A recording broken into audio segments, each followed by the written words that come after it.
welcome everyone to this gathering where we dedicate ourselves to experience the realization of oneness, the realization of truth, the realization of spirit, where we set aside our burdens of the moment, I want to say our circumstances of the moment, our learning opportunities, and just dwell in the limitless awareness of the divine.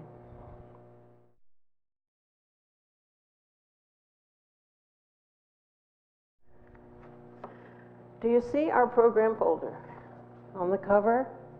What is that? Yes, it's supposed to represent the idea of the Holy Grail. You want to hear my impression of a knight of old? We seek the Holy Grail. So the Holy Grail is a symbol of a repository of truth, a vessel of the ultimate key that unlocks everything. That's why the knights of old were seeking the Holy Grail. It also represents the sacred womb of Mary, which holds the Christ, which is another metaphor for a vessel of the ultimate truth. So I plan to have this Holy Grail picture on the cover every week while we're doing this series. Unity is the study of truth. You know, our first published textbook was called Lessons in Truth. I have to say the Coptic Fellowship say that they are a philosophy of universal truth. When people come into unity, they have said we are truth students, and that's truth with a capital T. And what is this truth? It's hard to quantify and specify the truth we're talking about because there are different levels of truth depending on what consciousness you are addressing it from. You see, where like the truth is that someone stole my wallet. The absolute truth is that each of us is created in the image of God, eternally free, perfect, and whole. So there are different levels, different vibrational states, energetic states in which truth has its meaning in different contexts. But I'm talking about truth with a capital T. Now, at the highest level, whatever that is, it's almost, truth is almost unutterable. And here is, I want to show you this book, Discover the Power Within You. This kind of replaced our Lessons in Truth book by Eric Butterworth. There's actually a quote on the back of this book from Oprah Winfrey. It says, "This book changed my perspective on life and religion. Eric Butterworth teaches that God isn't up there. He exists in, around, above, and through each one of us, and it's up to us to seek the divine within," unquote. And she has this book listed on her list of 50 books that everyone should read. So I say that life is an exciting journey of discovering who you are, a wondrous adventure. The pivotal awareness in consciousness is your idea of who you are. Your idea of who you are determines everything. And there are many questions that arise about this matter. I was talking to my sister on the phone, Martha. I was so excited about this series. I said, Martha, we just had all this membership drive and we initiated people to a new journey with us. And by the way, if you are in the initiation ceremony, that doesn't mean you have to be a member. The two are different. They're sort of being a parallel experience. When you want to be a member, that means fill out the blue card so we can have your information and call you when we have a membership meeting. But this initiation of taking on responsibility to share as a part of this congregation, to give of your time, talent, and treasure, that we may all be prosperous. That's what last month was about. So now that we've taken our stand and decided on our commitment, the next step is to discover what are the teachings, what is the content, what is the meat, what is the spiritual food of this work we call unity. So I was explaining all that to my sister, and I said, and so the first sermon topic is a new identity. And she said, well, what are you going to say? And I said, I don't know. I don't know yet. I said, what would you say, Martha, if you were here? She said, well, she thought, paused, and she said, I would say that I am so powerful that what I say I am. I said, will you come here and give us a sermon on that? She says, nah. I told her, well, I had called her to say, I was at the conference, the Great Lakes Unity Regional Conference, and they had a guest musician there who was so wonderful, and it reminded me, Martha, you have all that. You have the consciousness, you understand the teachings, you're in the vibe of New Thought. You could contribute so much if you brought your music to different New Thought groups. She said, well, I just don't want that lifestyle. I said, well, don't make it a lifestyle, just make it an occasional appearance. So that's how we got into that conversation. But in conversation, we tend to say, well, I don't know, what am I supposed to do? What am I meant to be doing? Who am I meant to be with as a partner? What is it that what is God's will for me? That context, that whole model of thinking is a way of not identifying with your own divinity. It's not what the fates want for you, it's what you want. Just make that slight shift. It's such a wonderful, those little striated toys that when you see one picture when it catches the light one way, and if you just slightly turn it, it makes a whole different picture because it catches light differently. Have you know those toys? Those. You know what I'm talking about? Have you seen one? Yes. That's a perfect example of consciousness, of the shift in consciousness we can make. We get a whole different picture. What if we thought of God, what if we defined God as the powers and abilities that we are, that we have, that we didn't yet identify with and internalize? I'm almost afraid to preach this. It's found in our textbooks. When we experience the God above, it's a projection, it's a psychological projection of our own inner power. And the wonderful story about the burning bush I'm going to get to later exemplifies that, but let me just make my case here with the revealing word. Do you realize that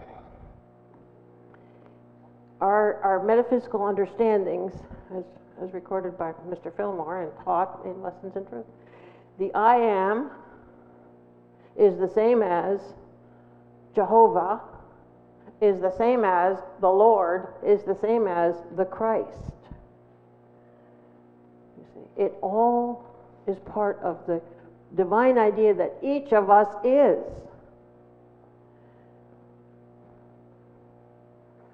So,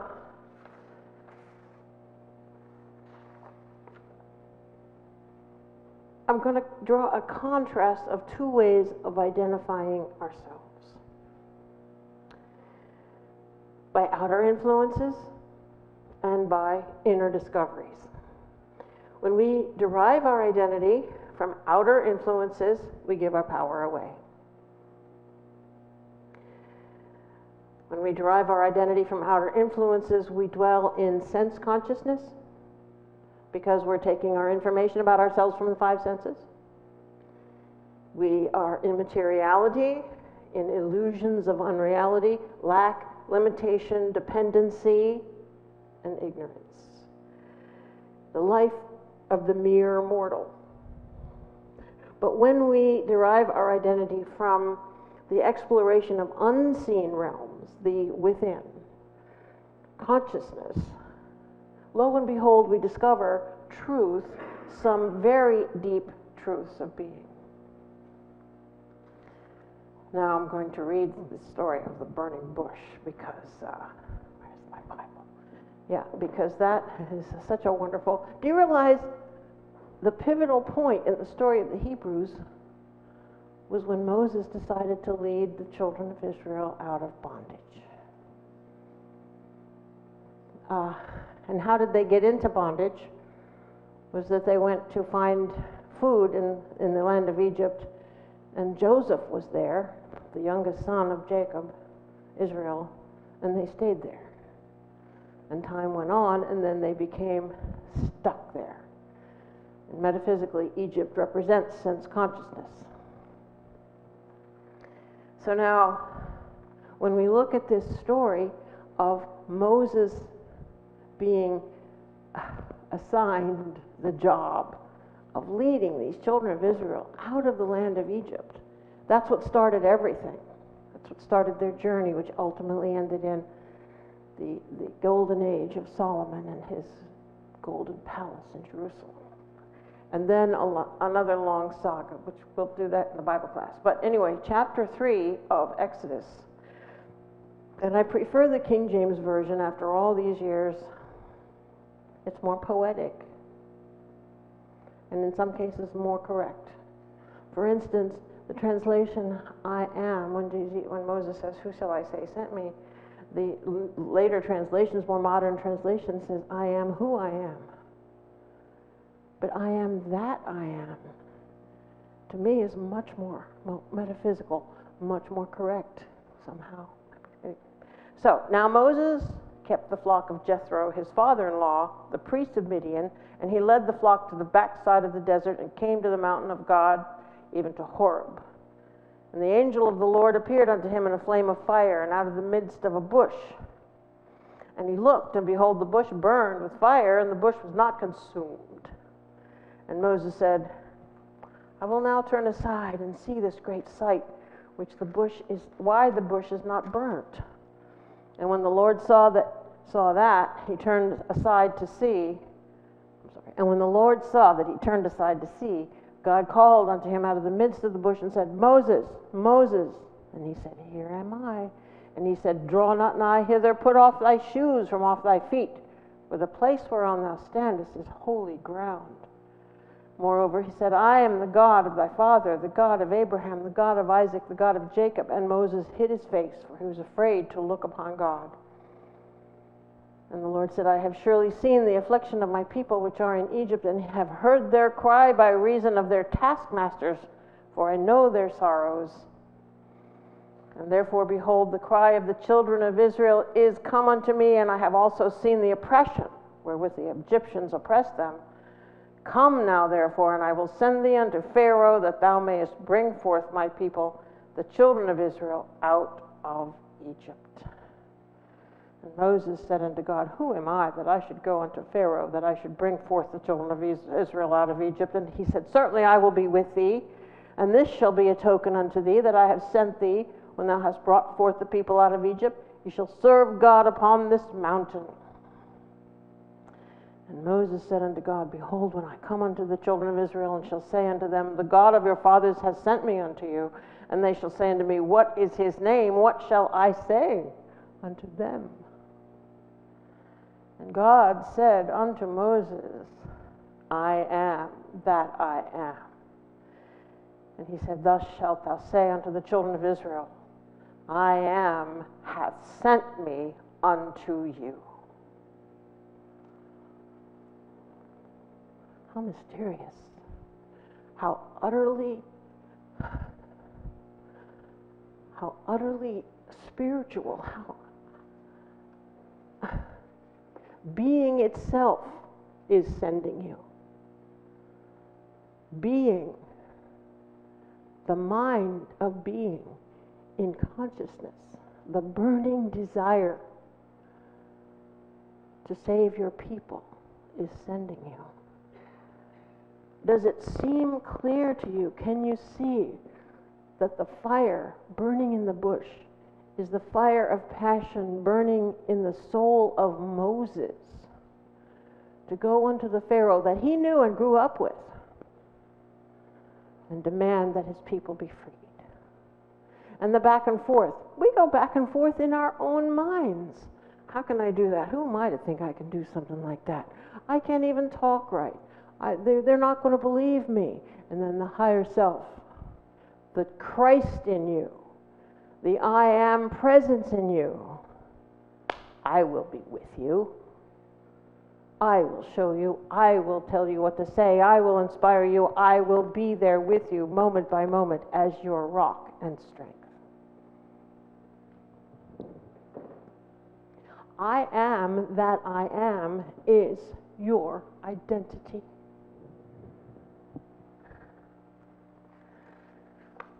You are an idea in the mind of God.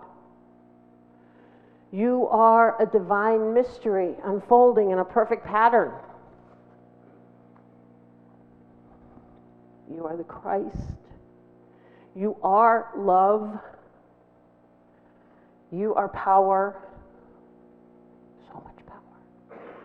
You are eternal, perfect, whole, and free. Know this and be blessed by it. Amen.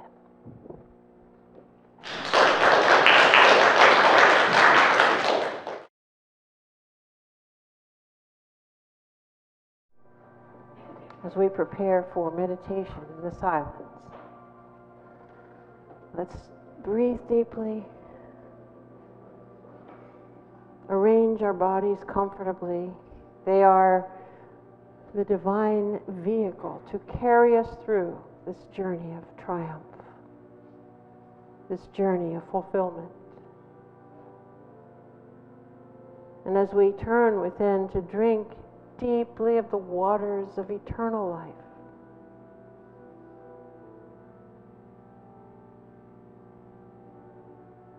we allow the thoughts to drain away from our minds. We allow our hearts to raise to the energy of divine love, forgiveness, harmony, coherence, oneness.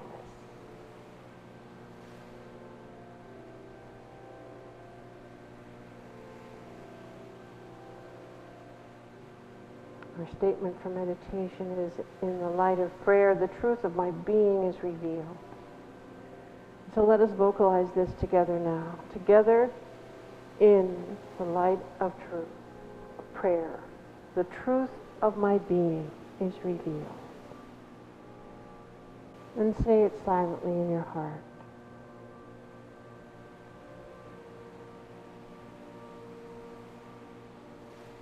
For in this light of prayer, we step into the infinite awareness of the divine.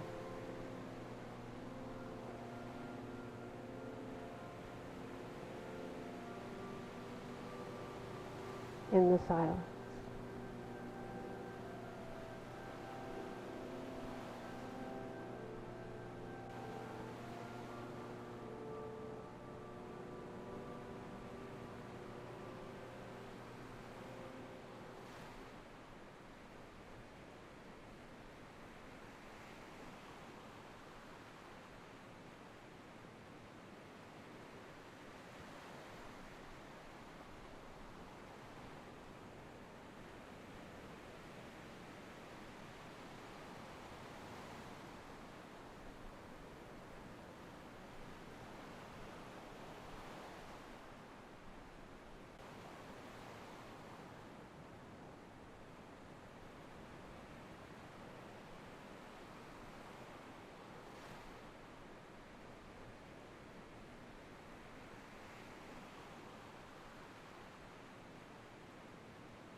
And in this new identity, we discover a new consciousness free from the past, free to live in the wholeness of God's love.